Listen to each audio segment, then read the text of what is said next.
And welcome to another edition of our treatment of the International Sunday School Lesson Plan.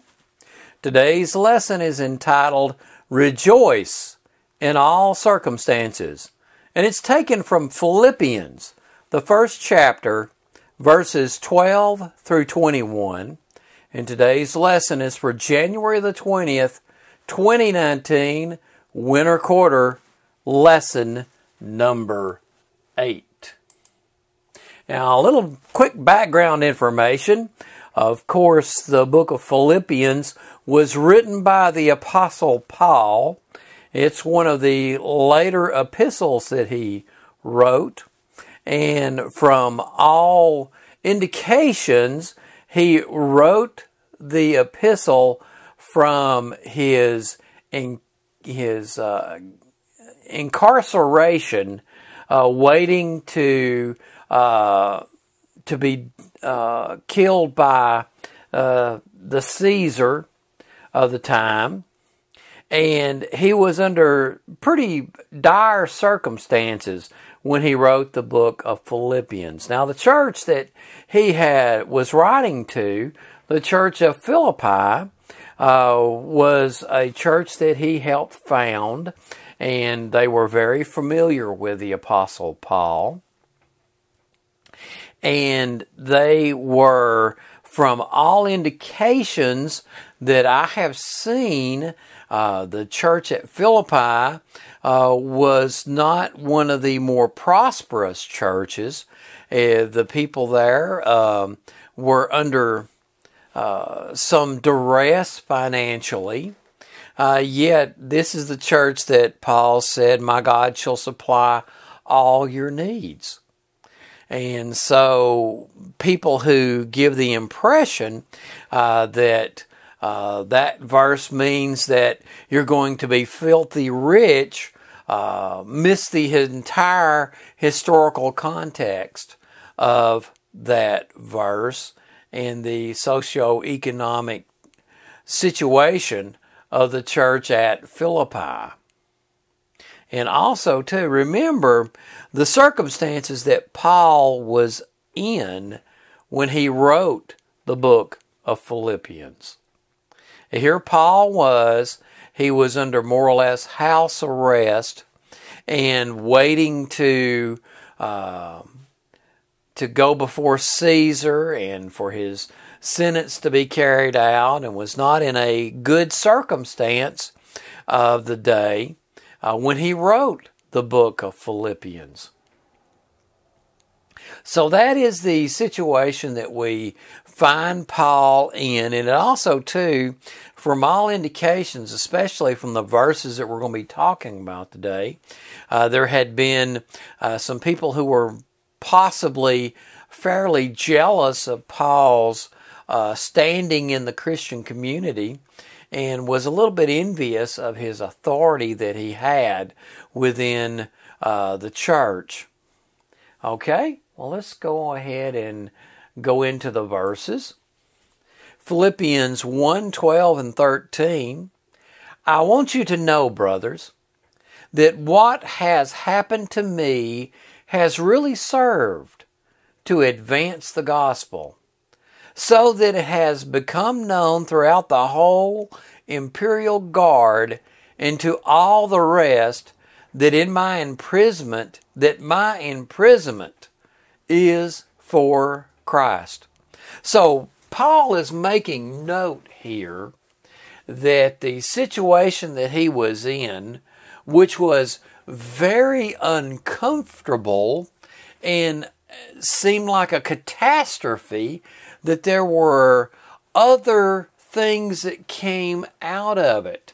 How that his testimony had become spread throughout the imperial guard, which was the elite branch of the Roman soldiers, the elite branch of the soldiers, that his testimony, how that Paul was preaching and teaching about the Lord Jesus Christ, and that this man, Paul, who was imprisoned, was being imprisoned for what he was preaching, not because he was a deadbeat, not because he was a thief, not because he had hurt anybody, not because he had conducted himself immorally or ducked out on his taxes or any such thing as that. He was imprisoned because he had preached about the Lord Jesus Christ. So it had given him the opportunity to give a good testimony in the community. And every situation that we find ourselves in, we need to ask ourselves, are we bringing shame on the cause of Christ? Are we hurting the testimony of the church? And we need to be very careful how we conduct ourselves. We need to be very careful how we pay our bills. We need to be very careful whether or not we steal. We need to be very careful whether or not we lie or we give the wrong impression about anything. We need to be extremely careful about those things because we do not want to hurt the testimony of Christ. I tell you, it is like it's been said that Mahatma Gandhi was talking with somebody and he said, you know, this whole thing about Christians is when you read the Bible and everything, it's very inspiring and the whole thing. The thing that keeps me from being a Christian is what I see Christians doing. And we see that happening all the time, where people will not be conducting themselves in the way that they should be conducting themselves, and they bring shame on the church, and they hinder the spreading of the gospel by the inaccuracies and the sinfulness and the wrongfulness in their life. If you want to totally destroy your testimony to some businessman, you deadbeat him on something on what you owe him. Because once you've deadbeated him, there is no way in the world that you can give a testimony and try to win him to the Lord. Okay? So we need to be very careful how we conduct ourselves to give a good testimony. Okay. 14 through 17th verse. And most of the brothers, having become confident in the Lord by imprisonment, are much more bold to speak the word without fear. Some indeed preach Christ from envy and rivalry, but others from goodwill. The latter do it out of love, knowing that I am put here for the defense of the gospel. The former proclaim Christ out of selfish ambition, but not sincerely, but thinking to afflict me in my imprisonment. So we see here let's just break this down. First off, Paul, by his actions, was inspiring other people inside the church to do the right thing. He was giving them a good example.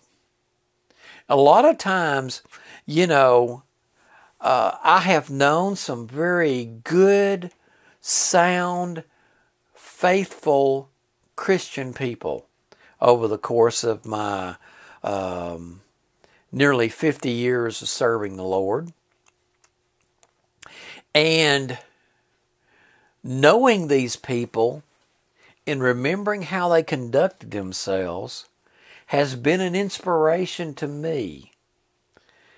I know that the way that the people at Union Avenue Baptist Church when I was first saved, and the way they nurtured all of us young people and inspired us, and the care that they showed us has been an inspiration to me all these years.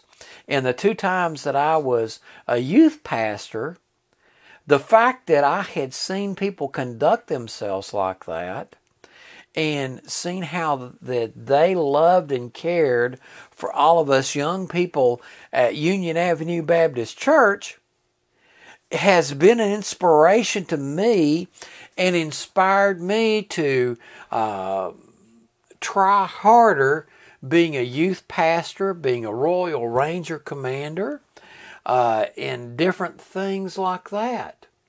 It was an inspiration seeing how they conducted themselves, and so it inspired me to emulate and to follow in their good works. And so as we go through our life and go through our ministry, we need to seek that to inspire younger people, younger Christians, to follow in our footsteps and to give them a good example to follow. Now, we also I want to bring out another thing here, is that yes, they are jealousy in the ministry. And Paul was seeing that very thing in his life, and for some strange reason, even though he was imprisoned, there were people who were envious of the testimony he had in the community and the authority that he had, and they were jealous of that, and they were trying to usurp his authority and to be envious of his authority. Now, notice how that Paul talks about how that is selfish ambition. We need to be real careful and observe the reason why we do some things. We should not be given to selfish ambition. Now, we should strive for excellence and strive to work for the Lord and to follow after other people's good example. We should do that. But when you feel any type of jealousy because somebody got a bigger Sunday school class than you did at church, or you're pastoring, you were given this church of 20 members, and Joe Blow that you went to Bible school with is now pastoring a church, was given a church with 500 members, you should not be jealous of his ministry. You should not be jealous of her ministry. Any type of jealousy is born inside that selfish ambition and is strongly linked to the sin of pride. And we have to be really careful not to be given to any type of pride in any aspect of our life. Pride. That pride is the source of almost every falling and failing that people do. Pride comes in to that falling and failing. Pride comes into that almost every single time. If you look at people's drive for enormous wealth, it's almost never really because they want to be comfortable. If you look at why people will lie, cheat, and steal to make a buck, and they'll do the wrong things, it is almost always linked to they want to be a big shot. It is linked to pride. Because if you look around in the United States, now not every country of the world, but in the United States, the vast majority, I mean the vast, vast majority of people in the United States have got a warm bed to sleep in. They got food to eat. They got a TV. They got recreation. They got TVs to watch. They got radios to listen to. The vast majority of grown people have a car to drive.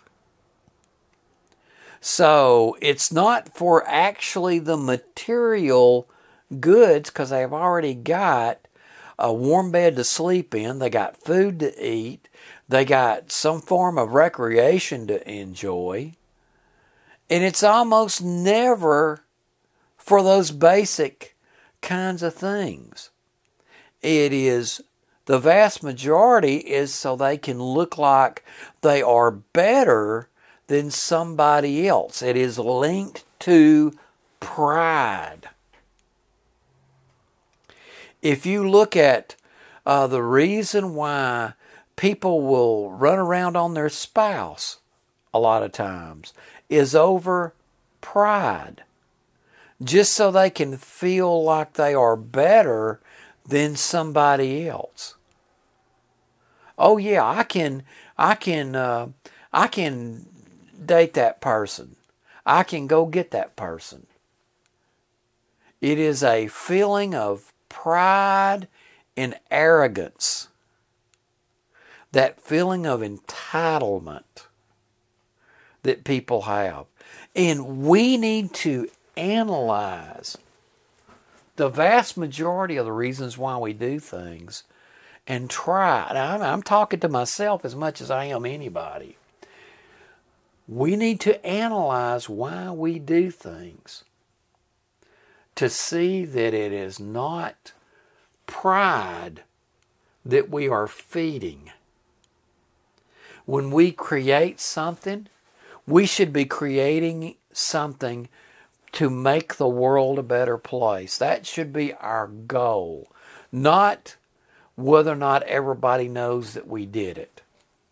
It really should not matter to us if people know that we actually did something. I have seen some people who would take credit for things that they did not do. Just out of pride and arrogance. And I've seen other people take and maneuver things to be created and to do it in the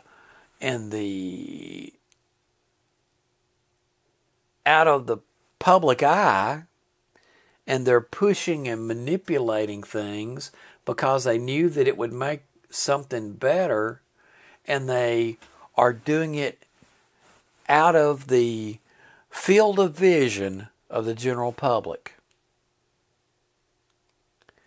And that's the kind of mentality that we need. That's what Jesus was talking about. When you give, do it in secret. Don't do it and make a big show out of it. We need to really focus on stopping this prideful, envious, wanting to be a big shot. We need to guard against that with everything we possibly can. Okay? And also, too,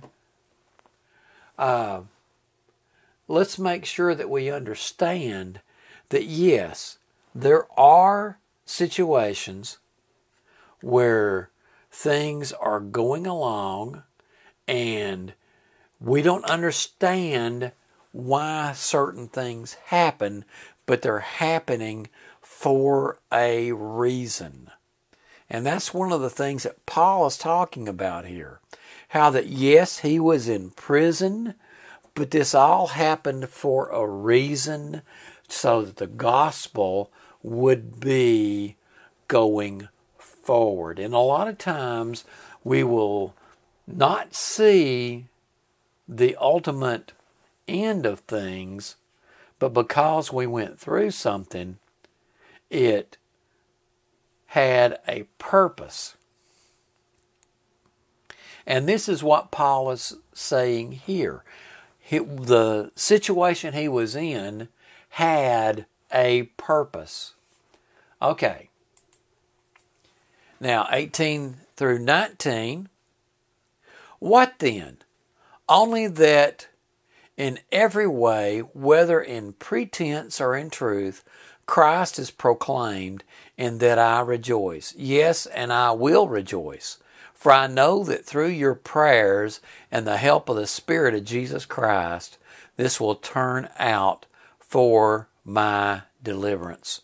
So, Paul is saying that he does rejoice. Even though he's in this bad spot, he is rejoicing. And that he knows that things are going to all work out. Now, the way they worked out for Paul, we know from the historical story of what happened with Paul. The way it worked out is Paul was executed and he went on to heaven. Now, there are going to be times where we're going to be in a certain situation and you pray, God, get me out of this, see me through this. And it may be that that cancer is going to take you on out of the world and you're going to go off and be with Jesus. And that'll be your deliverance when you get to heaven. And it may be that God will work out a miraculous thing and heal you miraculously. And it may be that God, through a very skillful surgeon, operates on you and you recover. But we need to rejoice and put our faith and confidence in the Lord. Just like Paul is doing here as he is imprisoned for the cause of Christ. Okay. Now 20 through 21.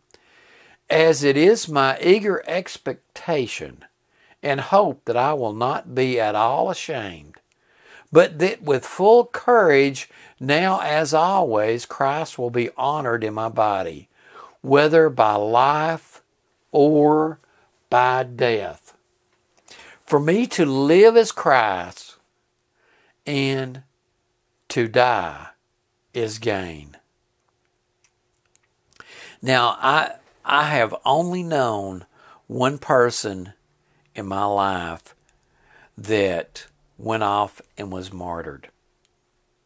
Not 100% sure all the details about that person's martyrdom. But, fairly convinced that's what happened to him. There's a lot of mystery to exactly what happened. But it looks pretty promising that they were martyred. And they are still martyrs in this world. People have to give their life for preaching the gospel. And it may very well be in this country. You never can tell where we may give our life for preaching the gospel. That church down in Texas where that crazy guy come walking in that church with that assault rifle and started killing those people. They died for their faith. They died for their faith. That may happen to us. And we don't know what's going to happen in our country, with our government, or whatever. I mean, they may outlaw being a Christian. You never can tell whatever is going to happen. But the bottom line is this. For us to live as Christ and to die as gain, we need to be totally dedicated to the cause of Christ. Okay? Now, concluding thoughts. Don't be prideful. Rejoice no matter what the situation you find yourself in. Sell yourself out and be preaching in every way that you possibly can be preaching and giving a good testimony. And live a life that will show people to the Lord Jesus Christ. Well, good Lord willing, I'll be back with you next weekend.